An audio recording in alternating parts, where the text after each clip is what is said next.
it's clear and 50. In Greenville, it's cloudy and 48. In Johnson City, it's cloudy and 49. The best seafood, steaks, and chicken are at the Harbor House in Johnson City.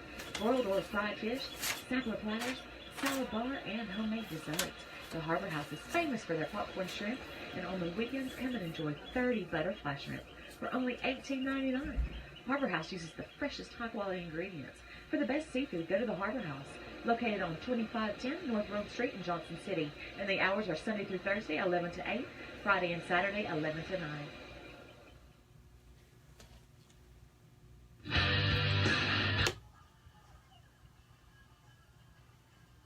Well, hello, everybody. I'm Marky Bilson, Tri-City Sports Now, and this show actually began the week of... I returned to WEMB, standing for Wisely Employing Marky Bilson, the week of the Battle of Bristol. That was Labor Day 2016. Largest crowd ever to watch a college football game when Tennessee trounced Virginia Tech in 2016.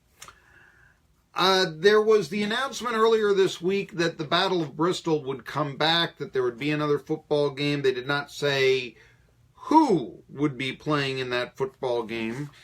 And I got to tell you something, I was very impressed. I never thought I'd see the day when there was football at BMS to begin with. I remember hearing the rumors for years, and I said, yeah, that'll be real good sightlines, and they'll never sell enough tickets. Well, the sightlines really were, as I said, yeah, they weren't good. But the event of the whole thing, they put it all, they made it. BMS needed to, help their brand out, obviously. So for that matter, did Tennessee and Virginia Tech, who had been down a little bit. And it was huge. Let's not... anyway, I could go on and on about it and all this, but there's going to be another football game. Who is it going to be? Maybe not Tennessee. And I say that because Phil Fulmer, in a radio interview down in Knoxville, was asked about the neutral site games that are taking place now in college football. I mean, certainly, Jerry World out there, they always have one. The Vols will be playing in a neutral site game this to kick off their season now, in which, or in 2018, I should say, over in Charlotte against West Virginia. And we even had Caleb Calhoun on. And I usually expect him to be a little bit better than this, because traditional Tennessee media, what do you hear about now, beginning about right now up until kickoff? There'll be more Tennessee fans there than there will the other team. Like West Virginia is, so unpopular in their state. It's not like it's not a straight shot down to Charlotte from down 77. Come on. But anyway, they don't talk about how it'll match up and all this.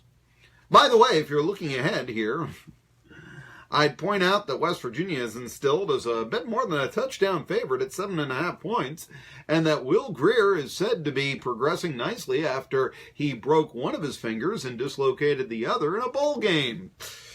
So, yeah, I would imagine that he'd be healed up by the time September rolls around and that game in Charlotte goes out. Anyway, how does this all relate to the Battle of Bristol? Phil Fulmer said in a radio interview earlier this week, he's now, of course, the athletic director of the Tennessee Volunteers, that he doesn't like those neutral site games. And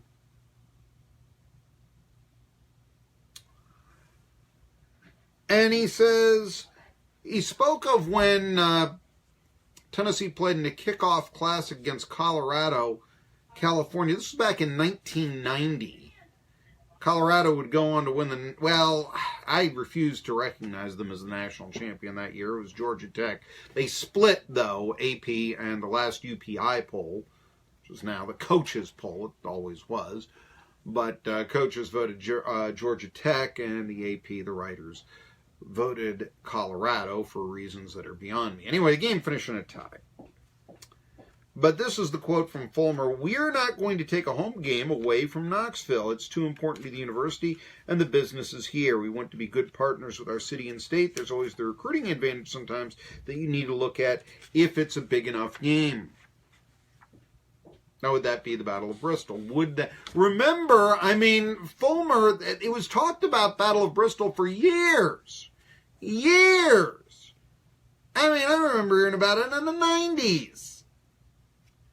And that's when Fulmer was the coach. And it didn't come to fruition until Fulmer was not associated with the athletic program. Now he is. And yeah, I always did say, you're taking game away from Knoxville or so. The other thing I think with Fulmer is that, look, Tennessee's down. They're 4-8. So if they can get another patty cake game in as a home game at Neyland Stadium, maybe they want to think about doing that. Another Massachusetts or ETSU or whatever. Tennessee has opened 3 of the past 6 seasons in a neutral site game. If you say last year's Chick-fil-A kickoff game in Atlanta was a neutral site game, that's debatable because they were playing Georgia Tech. Vols faced NC State to open the 2012 season. Was that the Chick-fil-A game? Did they play that one? I've forgotten where that game. I didn't watch it. I was outside of the area at that time. And in 2015, the Vols opened the season at Nissan Stadium in Nashville against Bowling Green because UAB had pulled out. They had dropped their program for a couple of years. But they don't have the financial impact, the home games. Fulmer would rather do home and home games. For instance, fans may enjoy the on-campus games more. They don't generate the same kind of financial impact neutral site games. Modest paychecks of $400,000 for Oklahoma, who Tennessee will be in a home-and-home against with in future seasons, 2020 and 2014, or 2024, listen to me. And $300,000, University of Pittsburgh. Pitt will come to Knoxville in 2021, and then the Vols will go to Pittsburgh in 2022. There will be no compensation at all. They could be, as with the case when Tennessee plays BYU in 2019 and 2013 over in Provo, Utah. Anyway, the schedule is pretty much, obviously it's set for 2018, 2019 as well, although there may be some questions on the dates of the games or so, but,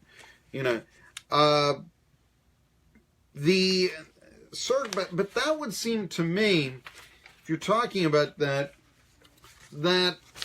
Tennessee isn't really interested in playing in Bristol. And that they'd rather do a home and home. Okay, let me throw out a theory for you here. Because if I'm Scott Carter, you know what I do? I ask Tennessee I do my old idea of, hey, why don't we schedule our own money game? Why don't we host our own money game at ETSU? Try to get the program up to a higher level. If that's winning in the SoCon, great. If that's going along the lines of where Georgia Southern or Appalachian State went to, if that's just okay. Let's just discuss, let's talk about the program doing something other than 11 and 22 and being the afterthought game after the Battle of Bristol played at Western Carolina. Here's what I'm talking about. And I mentioned this, like I said, 10 years ago, I wrote TriCitySports.com, the story, and it was huge. And it was the idea of what if ETSU, instead of dropping their football program, they went another way, and they fictitiously, ETSU had defeated, in my story, West Virginia. Because South Florida had just defeated West Virginia to go number 2 in the country. And my thought was, in 1996, ETSU had a football program that was in the FCS playoffs. It was then called Division I AA. And South Florida didn't even have a team. So at that point, ETSU was actually ahead of South Florida on the pecking order of football. How did it happen that they would fall so far behind? What if they had taken the South Florida model? Could the ETSU Buccaneers be the number 2 team in the country? Well, it was, yeah, I mean, that's a nice pipe dream. I give you that. But I mean, I had this whole thing laid out on how this could actually occur. And, you know, and you were playing at BMS. That was the idea. I didn't think it'd put 150,000 people in BMS. I mean, you know, but you would be scheduling big boys at BMS and saying, hey, come here, Texas. Bring 50,000 fans with you. We'll take your money. You know, there's a great place to vacation to, the Tri-Cities and all that. And then ETSU would grow as a football program to where they could, you know, be thought of along the lines of a South Florida or a Central Florida or something of that nature. Anyway, that was the idea. I'm throwing this out again. Why not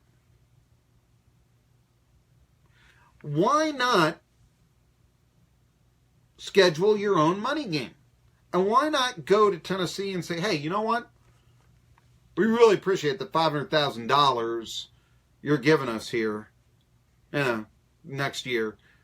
And, or I should say next season. And, yeah, we know we're going to get whooped, even at 4-8 Tennessee. I guess, you know, unless we can have a game like Massachusetts and not have our starting tight end and quarterback out for the game. But no, I mean, the odds are, come on, you know, ETSU is going to UT to lose.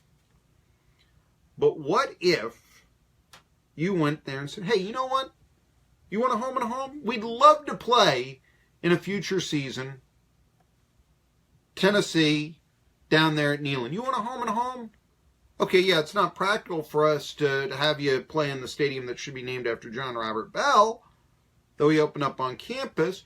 But why don't we host Battle of Bristol? And it'll be our home game. Why not that? And I'm sure Tennessee would have more fans there. Of course, that isn't, you know, that does happen, you know, at Vanderbilt and Memphis, and it has happened at other road games, you know. But why not do that?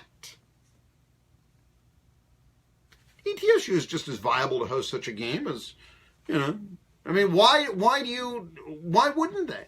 Explain that to me against a major opponent. Hosting your own money game. I throw it open for discussion. I think that's the best way to try to get Tennessee back if that is, you know, in the cards. Okay, well, let's have a home and home. We'll go to Neyland again. Okay, you know, just like this year.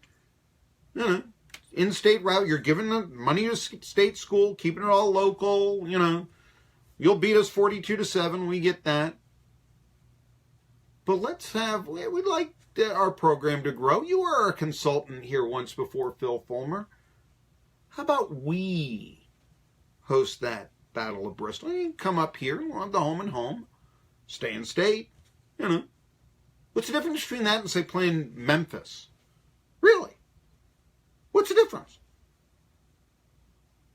And I know one of the reasons why, you know, Tennessee would play Memphis was, you know, to appease the fans who live out in Memphis, who can't go to Knoxville all the time for home games. Hey, here's a chance to see the Vols play. We'll go, you know, I get that. And while it's a shorter drive, 2 hours from the Tri-Cities to Knoxville, I get that.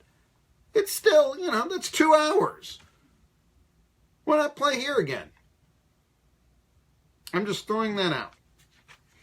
Otherwise, I don't think Tennessee will be back. And then you ask yourself, well, then what would be the football game at BMS, and how would they get that sizable crowd here? And the only way Virginia Tech could draw, I give you that. But could another team, you know, could you get a bowl game?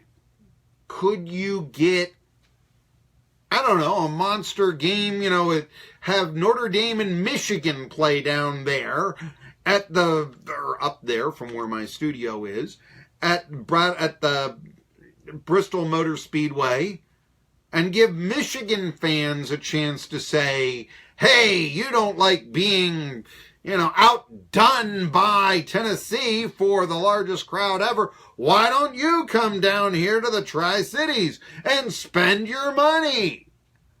Well, why not? Or Penn State. Or one of these other teams that draws, 100,000 fans. LSU, whatever. What do they call it? Occupy. Have LSU fans.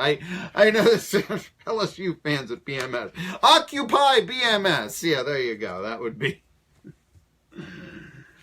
I'm throwing that out there. But yeah, it was kind of disappointing that right after this talk of there going to be another football game at BMS. And again, it could be a pro game. BMS was extraordinarily tight-lipped. So who knows what it would be. But, you could have, the Steelers and Cowboys in there. What would you do? Regardless. Anyway, some other Vols news coming out here. By the way, Jeremy Pruitt is not all in to the smoky uniforms. And I am liking Jeremy Pruitt a lot more. Be brutally honest with you. I'm liking him a lot more now. I never thought it was that good of a look. I think you were trying to make that smoky tie, Smoky Mountains too much.